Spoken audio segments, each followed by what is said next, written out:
Lionel Decala, bonjour. Bonjour. Je suis ravie de vous accueillir au micro de Radio JM pour le journal politique chaque lundi qui est diffusé à 13h sur nos ondes. Lionel Decala, je rappelle d'abord que vous êtes le maire d'Allaux. Je commence toujours par ça parce que on va aussi parler de cette très belle commune et je sais que vous êtes fier d'en être le maire, mais vous êtes également conseiller départemental et vous êtes à la tête du groupe majoritaire du département qui s'intitule Provence Unie et au département, vous avez en charge la vie associative. Je vais commencer quand même par la première question qui est la plus polie, j'allais dire. Comment vont les Allodiens et comment va votre commune ? Écoutez, les choses vont bien. On a une activité chargée à l'échelle de la ville d'Allaux. On a une année 2024 qui est marquée par plusieurs inaugurations. On va en parler, bien sûr. De grands projets structurants que nous avons lancés en 2020, au moment où nous avons été, où les Allodiens nous ont confié cette belle responsabilité. Et donc, on inaugurera dès le mois de juin notre nouvel hôtel de ville restauré. Ça, c'est génial. Voilà, il y aura le futur pôle culturel sur lequel on reviendra peut-être. Parce bien que sûr, c'est là où se on va en parler. Le futur musée Marcel Pagnol, ainsi que la nouvelle caserne des pompiers de la commune, un engagement que j'avais pris et qui sera inauguré à l'automne grâce à un financement assuré à 100% par le département. Donc je remercie la présidente Martine Vassal qui permet une grande partie de ces investissements grâce à le soutien de ces institutions. On voit qu'avec de la volonté, un maire peut faire avancer les choses. Alors certes, comme vous venez de le dire, avec le soutien des autres institutions et vous, le département, bien sûr, parce que c'est un proche de Martine Vassal, mais ce sont vos projets qui font que les choses avancent, évidemment. Alors qu'on entend beaucoup de maires dire leurs difficultés face à l'insécurité, à la violence. Il y a même un maire récemment qui a laissé sa place, qui a quitté son poste de premier magistrat de la ville parce qu'il a eu des réflexions, des menaces de mort antisémites. C'est si dur que ça, le métier de maire ? Là où il y a de la volonté, il y a un chemin, comme le veut l'expression. Après, c'est vrai que c'est une fonction qui est pas évidente tous les jours. J'ai bien conscience à Allaux d'être dans un contexte qui est relativement privilégié par rapport à ce que peuvent connaître d'autres maires. J'ai effectivement été informé de ce qui s'est passé pour ce maire qui a été victime d'intimidation, de menaces de mort antisémites, ce qui est tout sauf acceptable. J'espère que la réponse judiciaire et policière sera la réponse effectivement de ces faits qui sont gravissimes. Après, on navigue en tant qu'élu, en tant que maire, dans un océan de contraintes. Mais il faut arriver à aller chercher les soutiens partout où ils sont. Et c'est vrai qu'à Allaux, on a la chance de pouvoir compter aussi bien sur le département, sur la région sud de Provence-Alpes-Côte d'Azur. Et ils ont été convaincus par la qualité des projets qu'on défendait, pour leur utilité, pour le sens de l'intérêt général. Et voilà. Et donc, on arrive à aboutir dans des délais relativement court à l'échelle d'une collectivité. Oui, les choses vont assez vite quand même. À les mener, et je suis très heureux, effectivement, qu'en tant que maire, que 3-4 ans après, malgré toute la période Covid, malgré toutes les difficultés évoquées, les résultats soient là. On est les premiers éléments de ce grand projet structurant, et il y en aura beaucoup d'autres dans les années à venir. C'est vrai que j'aime à citer que votre commune est un exemple autour de nous, et je sais qu'il fait bon vivre à Allaux, et des personnes très proches de nous d'ailleurs y vit et connaît les qualités de ce territoire. Alors on n'a pas parlé de pas mal de sujets, vous venez d'évoquer le pôle culture qui va bientôt ouvrir ses portes, qui est en train de s'achever. Et d'ailleurs, jeudi dernier, vous inauguriez, aux côtés de Martine Vassal, une exposition, bien sûr, à l'extérieur, sur Marcel Pagnol et le cinéma, parce que, justement, un musée Marcel Pagnol va bientôt ouvrir ses portes. On a beaucoup parlé, commenté ce qui a pu se passer autour du château de la Busine et du fait que, de toute façon, à Allaux, j'allais dire...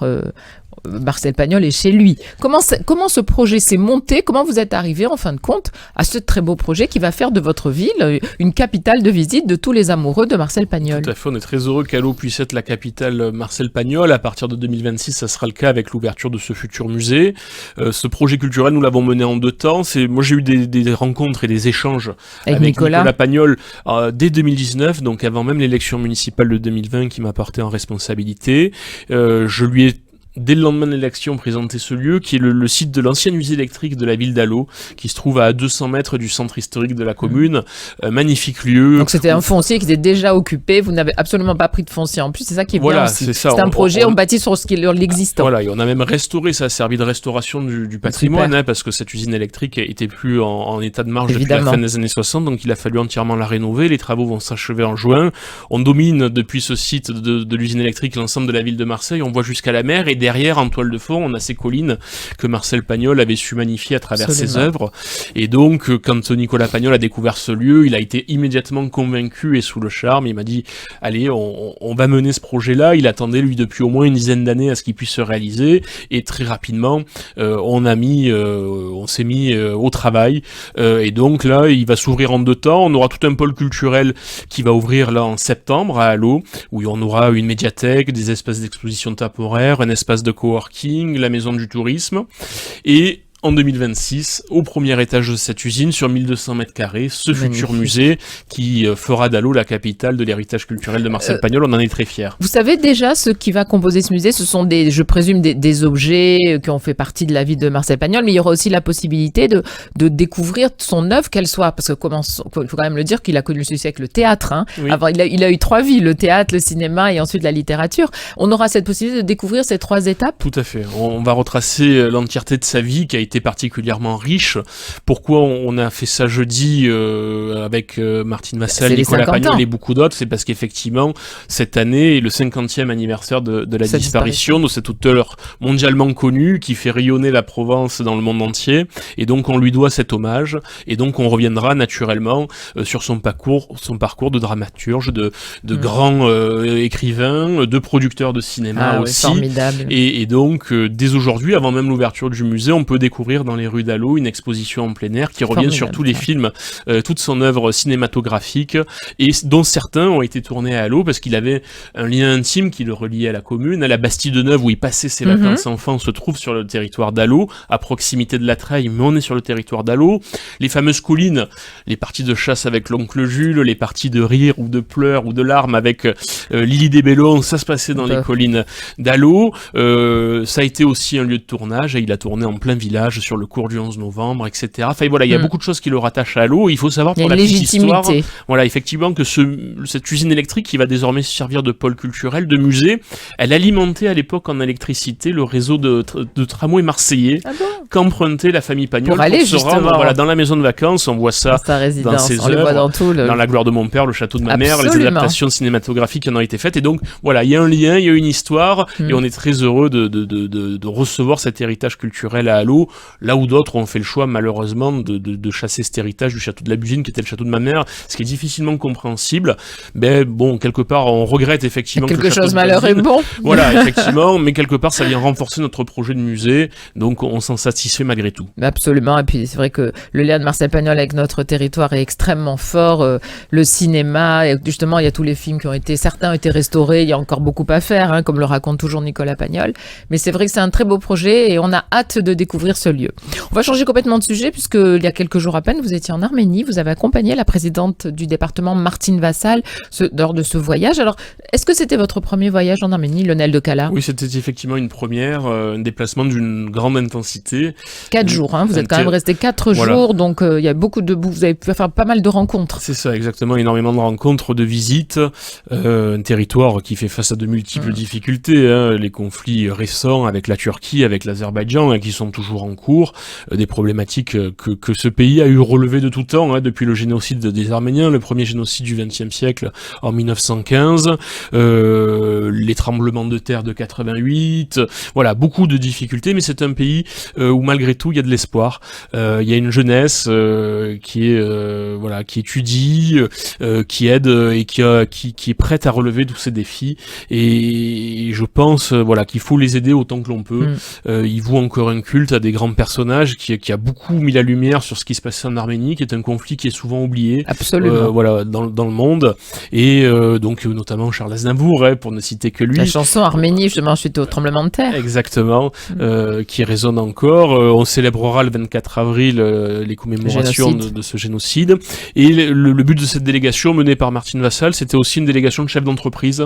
C'est ce que j'allais vous demander. Ils étaient bien sûr en solidarité, on l'a bien compris, mais il y avait aussi un volet économique. Bien sûr, il y avait un volet social, humanitaire, de solidarité. Le département finance là-bas des centres dentaires, des centres de cardiologie. Voilà, c'est très important pour la population sur place parce que le pays est enclavé. Et au-delà de ça, une manière de résister et de se projeter sur l'avenir et de compter aussi sur le plan diplomatique, c'est de renforcer l'économie du pays. Une économie qui part de loin, mais qui est dynamique, 7% de croissance l'année dernière, 3-4% cette année, et les chefs d'entreprise français ont un rôle à jouer, et donc c'est pour ça qu'une trentaine de chefs d'entreprise faisaient partie de cette délégation, et concomitamment à ces enjeux économiques ou liés aux enjeux de mémoire ou de solidarité, Martine Vassal avait fait le choix aussi de mener dans la délégation quelques jeunes maires dont je faisais partie, et qui nous des accords de coopération. C'est ce que j'allais vous dire, voilà, de la coopération ou de jumelage. Ou de jumelage, effectivement, avec des villes là-bas en Arménie. C'est le cas pour Allo avec la ville d'Armavir, qui se trouve à peu près à 3/4 d'heure de Yerevan. C'était un jumelage qui existant. Qui existe depuis 2005 et que nous allons renouveler parce que la ville d'Armavir a un jeune maire là depuis le mois de janvier dernier. Et donc, nous allons notamment contribuer à financer des jardins d'enfants qui sont l'équivalent de nos écoles maternelles. Très bien. Parce qu'à titre de comparaison, Allo, en France, donc au cœur de la Provence, c'est 20 000 habitants et 35 millions d'euros de budget. Notre commune jumelle d'Armavir, c'est 60 000 habitants et 4 millions d'euros de budget. Ah oui. Donc on voit effectivement le soutien dont ils ont besoin pour assurer le service public qu'on est en droit d'attendre. Bien sûr. Et donc on fera ça notamment pour la petite enfance. Et vous savez qu'à Allo, on est aussi jumelé avec Kadima Soran. On allait en parler, c'était la suite de cette interview. Et il se trouve on était sur place il y a un an tout pile avec une délégation d'Allo en Israël. Je m'en souviens absolument. Alors justement, depuis les terribles massacres, le terrible pogrom du 7 octobre, depuis cette guerre déclenchée bien évidemment parce que Israël a été attaqué ce jour-là, quelles sont les relations que vous avez aujourd'hui avec cette ville avec laquelle vous êtes jumelé en Israël? Je présume bien sûr que vous avez très rapidement dit votre solidarité, mais comment ça se vit concrètement depuis le 7 octobre? Effectivement, on a eu l'occasion de leur exprimer notre soutien à plusieurs reprises, à faire adopter des motions en conseil municipal.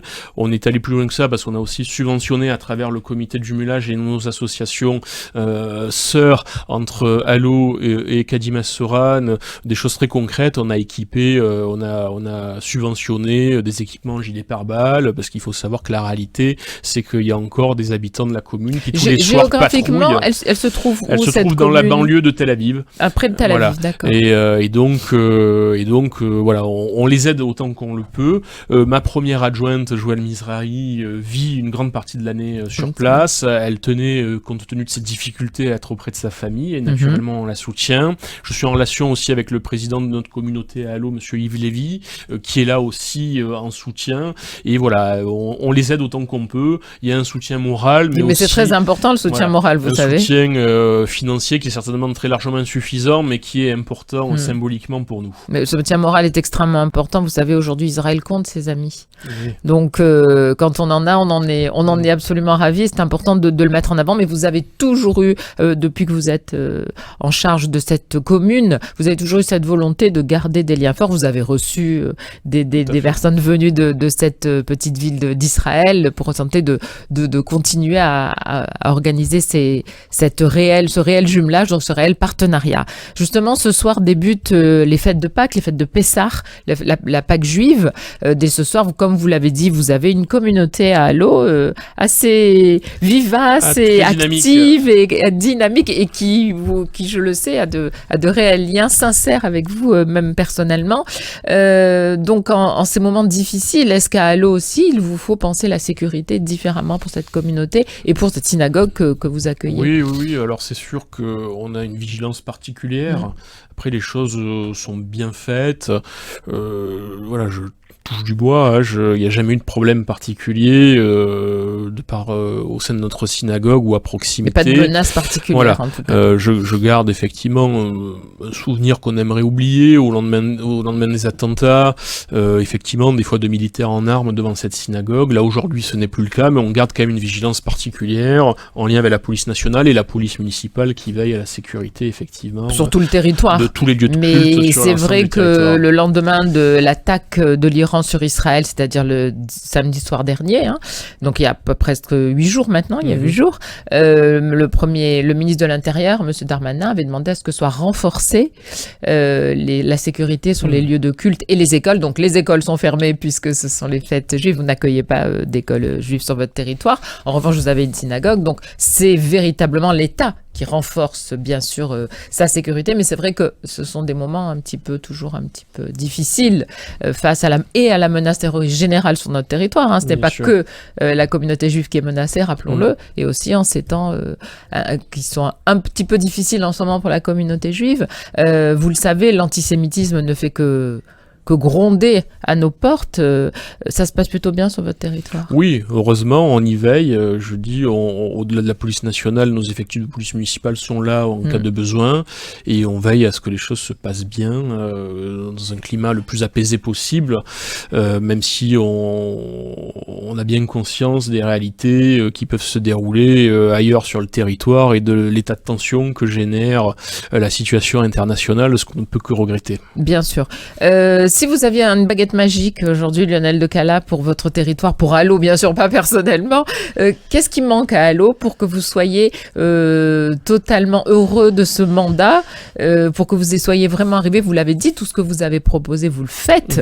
C'est important. Qu'est-ce qui manquerait à Allo? Là, on a encore des projets qui vont aboutir d'ici la fin du mandat ou juste après. Donc, au-delà de l'hôtel de ville restauré, où on célébrera à nouveau les mariages au cœur du village, au-delà de ce pôle culturel qui accueillera le futur musée, on a aussi la création d'une future école qui verra le jour d'ici à la rentrée 2027. Donc une école en plus, donc ça veut dire qu'Allo accueille de nouveaux habitants. Voilà, alors pas forcément beaucoup de nouveaux habitants, mais c'est que les nouveaux arrivants sont souvent des familles avec de nombreux enfants, donc ça montre effectivement qu'il fait bon vivre en famille, le cadre de vie qu'on maintient, qu'on développe, qu'on revendique est apprécié des familles, donc c'est une très bonne chose. On avait été classé en 2023 comme étant la 8e ville de France où il fait bon élever ses enfants, et donc on le prouve parce que malgré des taux de natalité qui à l'échelle nationale et même internationale est à la baisse, nous on a à accueillir toujours plus d'enfants, et c'est tant mieux, c'est une bonne chose.